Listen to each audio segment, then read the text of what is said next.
Hi, welcome back to our YouTube channel. This is Dr. Hibbert. Today we'll be talking about conflicts, resolving conflicts. We live in a conflict-habitated world. People don't plan a conflict. Conflict just have a way of showing up, and maybe at the wrong place at the wrong time.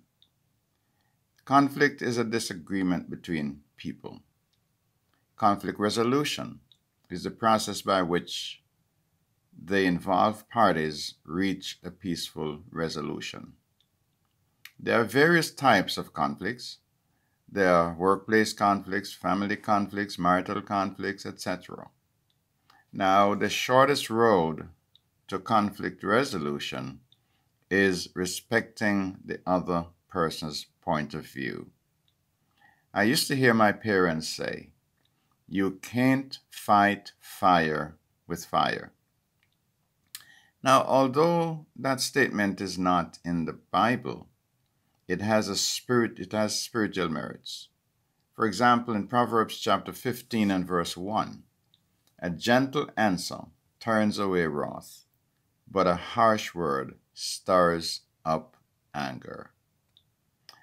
We all should make an effort to build strong, stable relationships that will last a lifetime, and in so doing, leave a godly legacy for families and generations to come. Let's take a look at 12 basic steps on how to communicate during a conflict. Number 1, seek to understand what is causing the conflict. Not too long ago, I was driving and I realized that I had a soft tire. So I wasn't too far from the shop and I pulled in for them to check it out. So the gentleman, he took the wheel off and, he found that it was leaking. So he plugged it. But that was not what got my attention.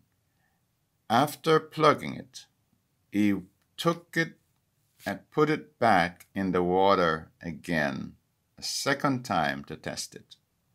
Why did he do that? To make sure that it was functioning the way it was supposed to.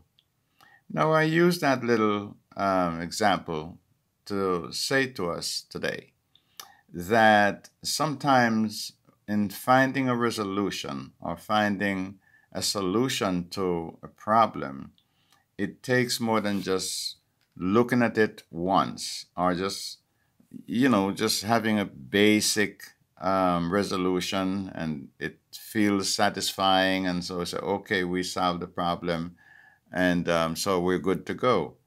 No, for that to stand, sometimes you have to dig a little deeper to make sure that this is really resolved. Because sometimes it's just a facade that we put on just to make us feel good or to make the other person feel good. Number 2, think of what could happen if you allow anger to define the terms of your relationship. Just think about it. Number 3, listen with sealed lips. Even if the other person is not truthful, sometimes, it's hard to control the urge not to interrupt that person.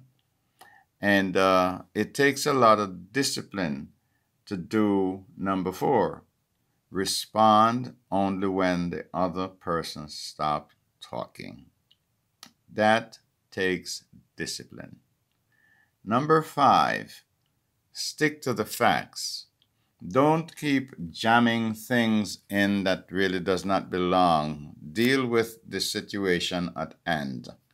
Don't take things that, from way back and bring them to the front and confuse the old situation again. Just stick to the facts and try to find resolution.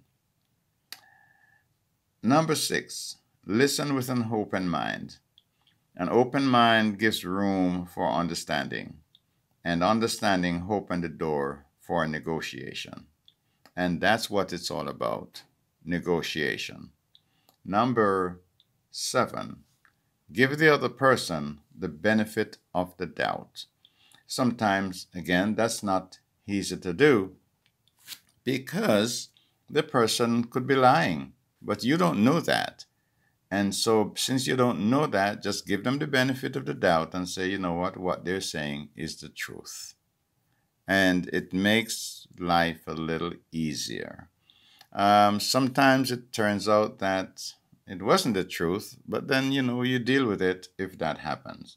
But just give the person the benefit of the doubt. Number 8, when you speak, remember that unkind gestures inflict painful wounds that leave lasting scars. Some of these scars take a long time to go away. As a matter of fact, some never ever go away. Number 9, be the grown up and be first to apologize. That's tough, especially when you know that you're not wrong.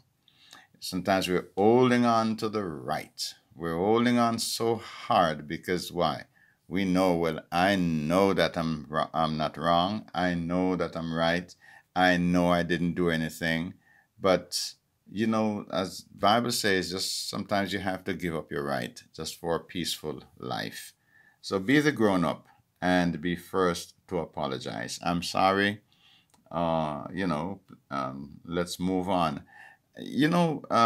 Some times ago, I was watching a court case, and wasn't really a court case. Was some politicians who was arguing, and one politician said something very nasty to the other politician, and then somebody said to the Speaker of the House he should apologize because that was rude, that was nasty, and he should not have said that.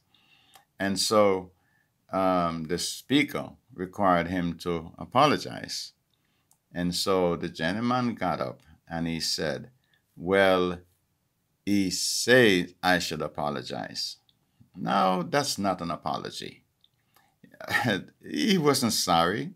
So when you're really sorry for what you're for our giving a real genuine apology, it comes from the heart, not somebody telling you to apologize. And then you said, well, he says I should apologize. That's not an apology at all. Number 10, be willing to forgive. Unforgiveness creates ongoing tension, which inflicts further damage to the relationship. Forgiveness is a very important part of conflict resolution.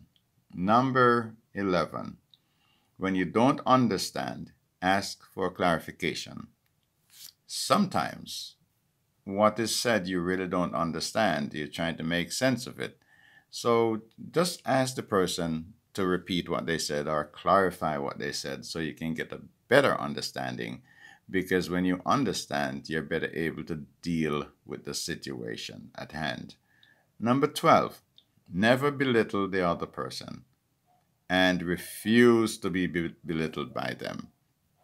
The truth is, it doesn't matter what your status is. You are not better than the other person. Nobody is better than the other. You may have better position or more possession, things like that, but it really doesn't make you better. We all have the same blood running in our bodies, and we really need to understand that people are people, and everybody deserves and required to be respected. So don't belittle people because maybe you think that you're ahead of them in some things. Respect, respect, respect. Here are some important pointers. Just recapping. Be a good listener. Wait your turn to talk. Be open, or rather be respectful. Avoid insulting words. Speak clearly. Avoid yelling. Share your true feelings. apologize quickly. And number 9, forgive and let go. Here's one of my favorite quotes.